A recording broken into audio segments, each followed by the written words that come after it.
Okay, hi everyone. So today we're looking at food packaging, the functions of food packaging, and the types of packaging that we see on supermarket shelves. So there are several functions for food packaging, the first one being convenience. So I'm sure you've come across items like yogurt, for example, that's one serve. Often it will have a spoon on the lid, so you don't have to worry about a spoon. So it's all about convenience. We've also got pre-packaged food that you can just grab from the supermarket, even combinations of food that make it easier to pick up an item, and then for convenience sake. So packaging also exists to protect the food as well, and that's to make sure that the food does not come into contact with conditions that could either spoil the food, so we're talking about mold growing or the food going off, or contaminate it with microorganisms. So we're going to look at some modern innovations, such as this one here, that later in the class, as well as some other ones that are just for holding or for preventing spoilage as well. So, food packaging also supplies information. So, it allows a manufacturer to communicate important information that they think the consumer might want to know about their product. So, I'm sure some of you have seen some of these labels, and often they can be quite misleading about what is considered healthy. So, I'm sure a good example of this is the Pascal's marshmallows. Those are marketed at being 98 or 99% fat free, but they've got a lot of sugar in them. So labeling on packaging can also sometimes be a little bit misleading. So we might also use packaging to actually display the product and make it a bit more appealing as well.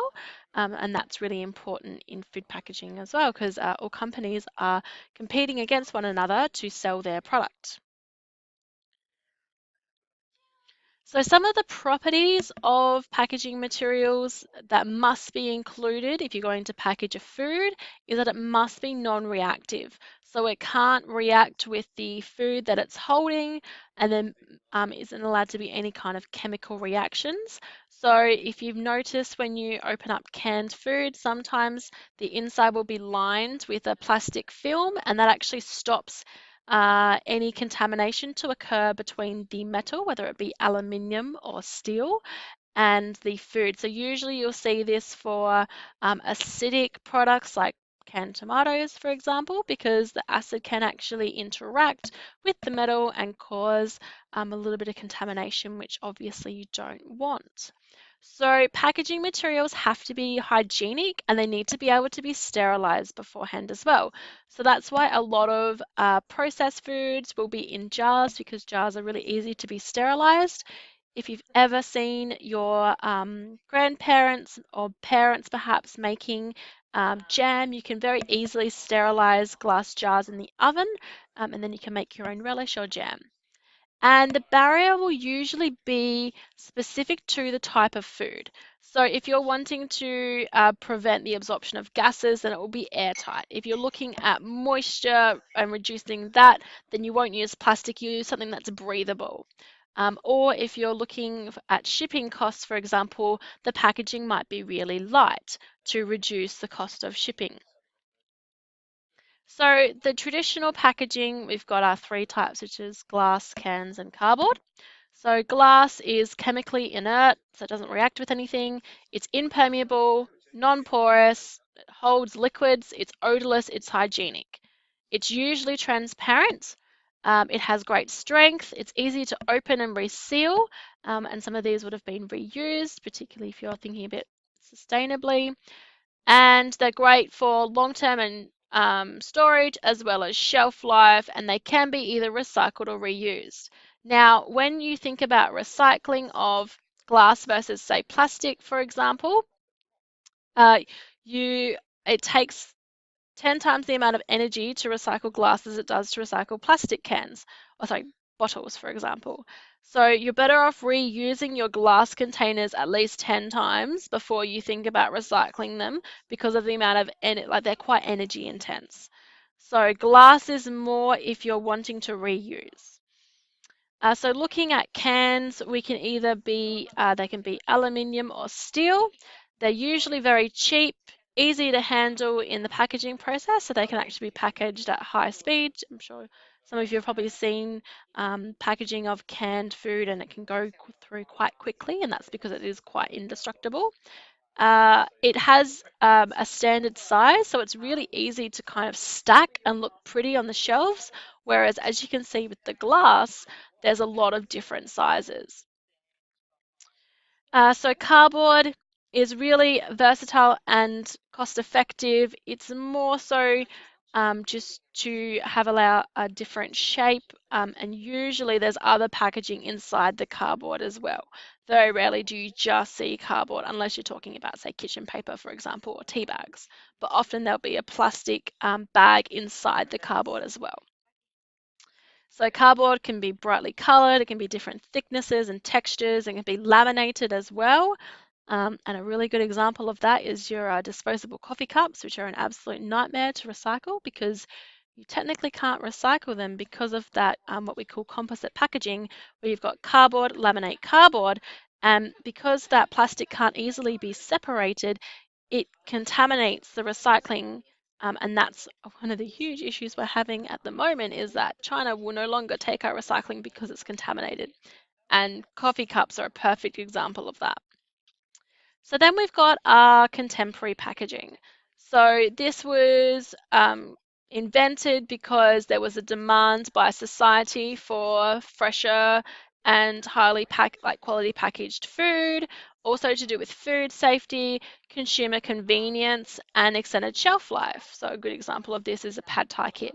Now, personally, I think this is an absolute waste of packaging, to think that you could go and buy all those ingredients, but it's really convenient, and some people like that, unfortunately. So some of the modern packaging innovations include composite packaging. So if you've ever bought fruit boxes before, or UHT milk, or just trying to think, fruit like cartons, they'll have cardboard that's been laminated on the outside. They might have a foil layer as well, and then they might have more cardboard on the inside. And that means that they can't be recycled because of that composite layering. And I'll always remember the time that my dad went to defrost fruit boxes in the microwave, forgetting that they have a foil layer in the middle, and they started sparking. And maybe you've also had a similar experience forgetting what some products are made of, with rather funny results. So modified atmosphere packaging is another type of modern packaging, and this is where you change the atmosphere inside the packaging for the product. So there are three types of MAP packaging. The first is vacuum packing, where it just withdraws all the air. So I'm sure you've seen this in the soft meat section of a Foodland, for example. The next one is what we call gas packing, and that's where a gas is inserted before packaging to replace the oxygen. So, for example, carbon dioxide in meat packaging, or carbon dioxide and nitrogen, for example, in chip packets, because they're inert gases, and because there's no oxygen, there's no bacteria can grow and spoil the food. And the last type of packaging is what we call barrier packaging. So this is your typical barrier packaging here. So it allows some gases to enter but prevents others as well. So it's really just making sure that you don't have any of the gases that spoil this kind of food getting in there. So the next type of innovative packaging is what we call aseptic packaging, and that is usually sterilized before it's filled with a food product. And usually we only see that in long life milk, so Devondale long life milk and fruit juices. So Cryovac packaging is a recent innovation. I'm sure you've seen some of it in the supermarkets. I know some of the brands in Woolies and Coles do Cryovac, and that's where they use a heavy-duty plastic tray with a soft plastic that removes all of the oxygen through vacuum packing, and that helps to stop dehydration as well as growth of microorganisms as well. And it does extend the freshness and the life of the product before it goes past its use by date or sell by date. So the last type of packaging is controlled atmosphere packaging, or CAP. You probably wouldn't have seen this packaging before. It's really only used for the storage of fruits and vegetables in large quantities. And it just is there to monitor the atmosphere, to maintain gases, to make sure that food is in the appropriate atmosphere composition, to make sure that it's not going to spoil before its time. So one of the other things that is really impacting all these innovations about packaging is their impact on the environment. So plastic has become the bane of existence, particularly in ocean environments. There are massive trash gyres. There's actually 6 of them in the world's oceans that are just full of plastic. And you've got birds that eat this plastic. You've got poor, cute little turtles that mistake plastic bags for jellyfish. You've got a lot of plastic bottles that get chucked away and then incorporated into these massive trash gyres. So plastic, which was first kind of introduced as this long-wearing product, has become really convenient and has been used for single use. And if any of you are familiar with the war on waste, which I'm going to talk about in a minute, there are huge implications, or we have a very wasteful society.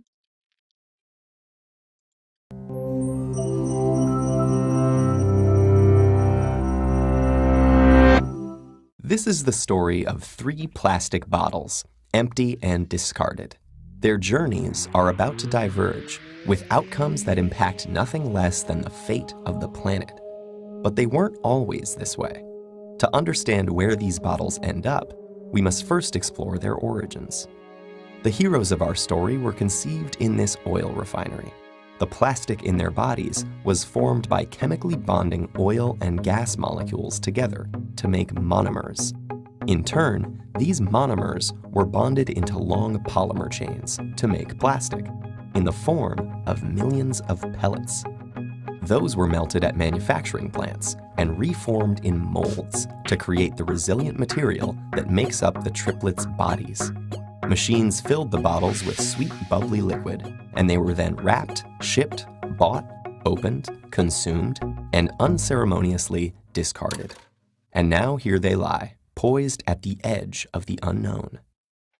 Bottle 1, like hundreds of millions of tons of his plastic brethren, ends up in a landfill. This huge dump expands each day as more trash comes in and continues to take up space. As plastics sit there being compressed amongst layers of other junk, rainwater flows through the waste and absorbs the water-soluble compounds it contains, and some of those are highly toxic. Together, they create a harmful stew called leachate, which can move into groundwater, soil, and streams, poisoning ecosystems and harming wildlife. It can take bottle 1 an agonizing 1,000 years to decompose. Bottle 2's journey is stranger, but unfortunately no happier. He floats on a trickle that reaches a stream that flows into a river, and a river that reaches the ocean. After months lost at sea, he's slowly drawn into a massive vortex where trash accumulates, a place known as the Great Pacific Garbage Patch. Here, the ocean's currents have trapped millions of pieces of plastic debris. This is one of 5 plastic-filled gyres in the world's seas, places where the pollutants turn the water into a cloudy plastic soup. Some animals, like seabirds, get entangled in the mess. They and others mistake the brightly colored plastic bits for food. Plastic makes them feel full when they're not, so they starve to death and pass the toxins from the plastic up the food chain. For example, it's eaten by lanternfish. The lanternfish are eaten by squid. The squid are eaten by tuna. And the tuna are eaten by us. And most plastics don't biodegrade, which means they're destined to break down into smaller and smaller pieces called microplastics, which might rotate in the sea eternally. But Bottle 3 is spared the cruel purgatories of his brothers. A truck brings him to a plant where he and his companions are squeezed flat and compressed into a block. Okay, this sounds pretty bad too, but hang in there. It gets better. The blocks are shredded into tiny pieces, which are washed and melted so they become the raw materials that can be used again. As if by magic, Bottle 3 is now ready to be reborn as something completely new. For this bit of plastic with such humble origins, suddenly, the sky is the limit.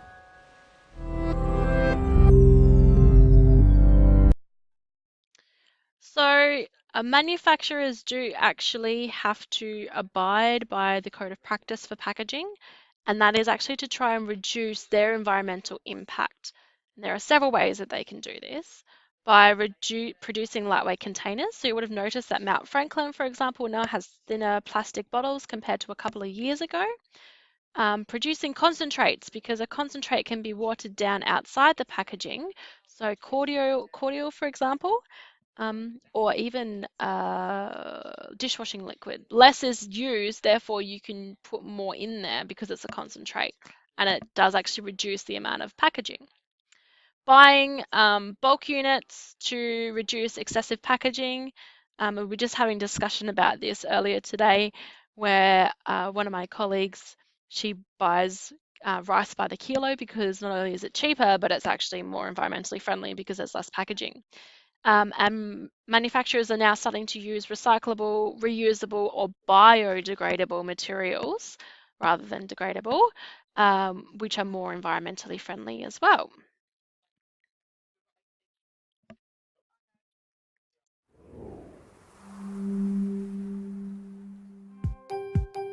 The average American produces 4.3 pounds of trash a day. That's almost 1,600 pounds a year. But if we took some simple steps, we could go off the trash grid and minimize thousands of pounds of waste into just a single jar.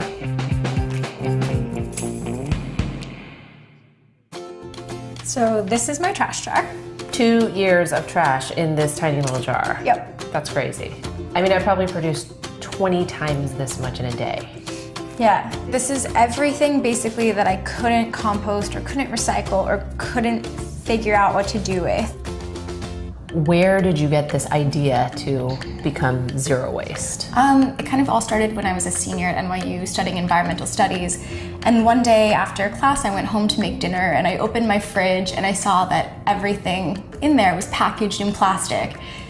And I felt like such a hypocrite. We're supposed to be saving the planet, and here you are making all of this trash. I feel like it's really important to live your values, and my values are having a really low environmental impact. I have to live like I want that. And so that's why I decided to change my lifestyle. What was the easiest part about reducing your waste? I think it was just like seeing that I didn't have to do that much to produce very little waste. And by composting and buying in bulk, I essentially eliminated 80% of my waste. Buying package-free means needing to have containers to buy things that you can't hold with your hands. For instance, like I buy bulk olive oil, so I bring a mason jar to fill it up. I'll pick up some beer from a local shop that sells it in growlers that are actually reusable, so that's like a totally waste-free way to drink.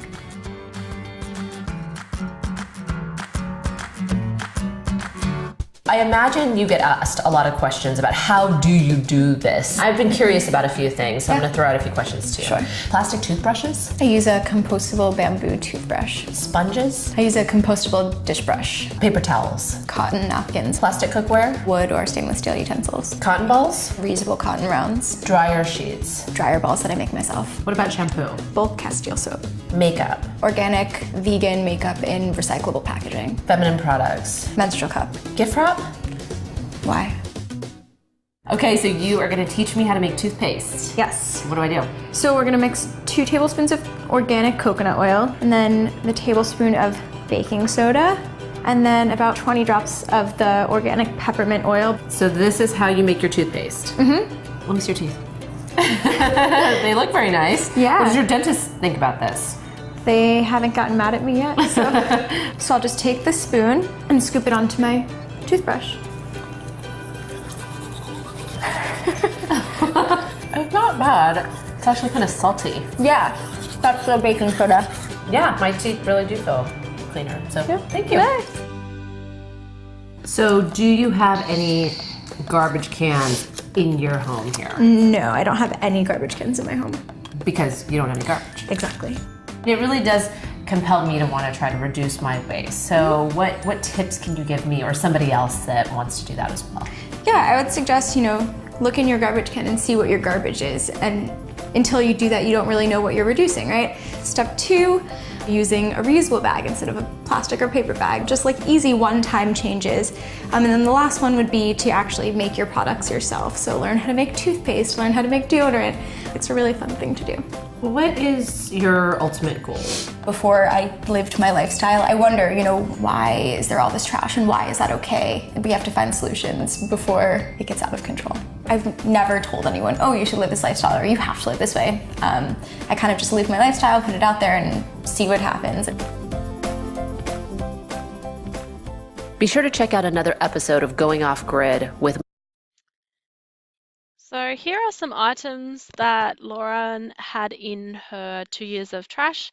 So often there were pieces of plastic. She had some straws, had a lot of like composite packaging as well, a few metallic or string items that she couldn't recycle. You can see that that is very little trash for 2 years, which is pretty crazy. So if you've heard of the War of Waste, you can see, watch any of the episodes from season 1 or season 2, looking at how packaging, whether it be soft plastics, plastic bottles, or disposable coffee cups, are having an impact on the environment.